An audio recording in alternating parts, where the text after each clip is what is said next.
We do have some breaking news coming out of the Middle East. We've got a new post from President Trump on social media. It reads as such.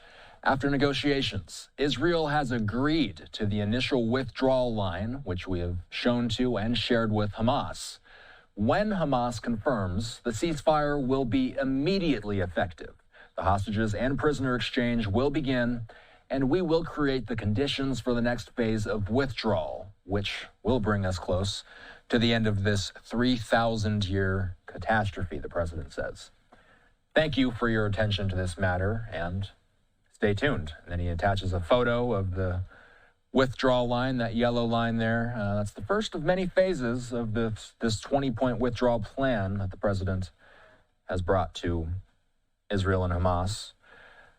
In a brief statement late Saturday, by the way, Israeli Prime Minister Benjamin Netanyahu said that he has sent a delegation to Egypt to, quote, finalize technical details, adding that their goal is to contain these negotiations to a time frame of a few days. Netanyahu has also signaled that there would not be a full Israeli withdrawal from Gaza. That's something that Hamas has long demanded, according to the AP. Netanyahu says Israel's military will continue to hold territories it controls in Gaza and that Hamas will be disarmed in the plan's second phase, diplomatically, or, quote, through a military path by us. But we wanted to make you aware of this social media post from President Trump. He says that after negotiations, he can confirm that Israel has agreed to the initial withdrawal line, which we have also shown with Hamas, he says. He says that when Hamas confirms, the ceasefire will be immediately effective. Now, we've known for about half a day now that Israel has moved its operations in Gaza to a defensive operation instead of an offensive operation. Our live look at Gaza, where since the news was announced, we have seen fewer blasts. I have seen the occasional flare, if you will. Unclear to us exactly what those flares might have been, but I've been looking at this camera for the past hour, and there's been no movement whatsoever. So Israel has agreed to an initial withdrawal line, waiting on word from Hamas now. By the way, while we're on the subject, live looks from across the world at demonstrations, Gaza war demonstrations. You're looking right now at Madrid, Spain, where we're seeing a pro-Palestinian demonstration, and then moving over to Rome, Italy, where we are hearing from our affiliates that some of the flotilla that's been traveling, or at least attempting to bring aid, a symbolic amount of aid, to Gaza, well, some of that flotilla returning shortly here to this spot in Rome, Italy. You know what? It looks like we might be able to hear something. Let's pump up the audio for a moment.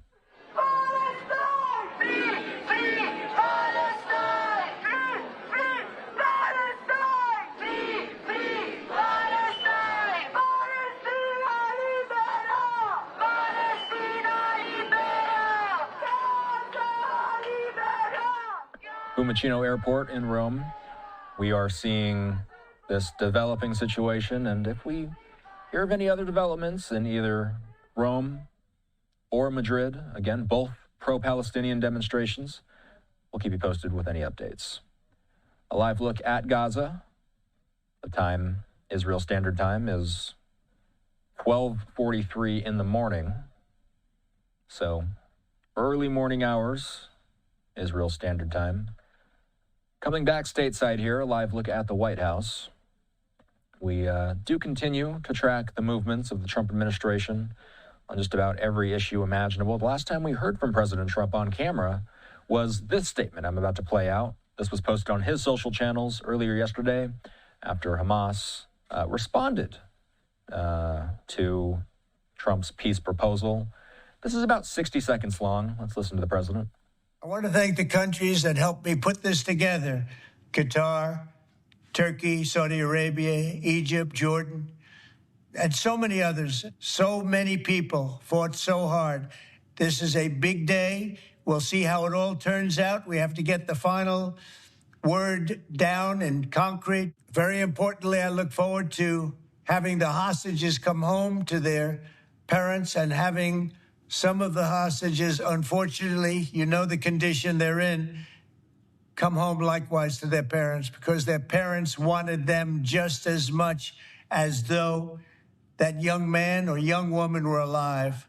So I just want to let you know that this is a very special day, maybe unprecedented in many ways. It is unprecedented, but thank you all, and thank you all to those great countries that helped. We were given a tremendous amount of help. Everybody was unified in wanting this war to end and seeing peace in the Middle East, and we're very close to achieving that. Thank you all, and everybody will be treated fairly. I want to thank the country. All right, it looped back to the beginning there for a moment. That was a short clip posted by President Trump yesterday. We'll let you know if the president says anything else. I'll just remind you, by the way, that he just posted this an hour ago, that after negotiations, Israel has agreed to the initial withdrawal line, which we have shown to and shared with Hamas.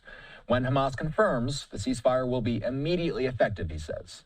The hostages and prisoner exchange will begin, and we will create the conditions for the next phase of withdrawal, which will bring us close to the end of this 3,000-year catastrophe. Earlier this week, I spoke with the International Red Cross about their efforts within Gaza. Why are they relevant today, especially this week? Well, the Red Cross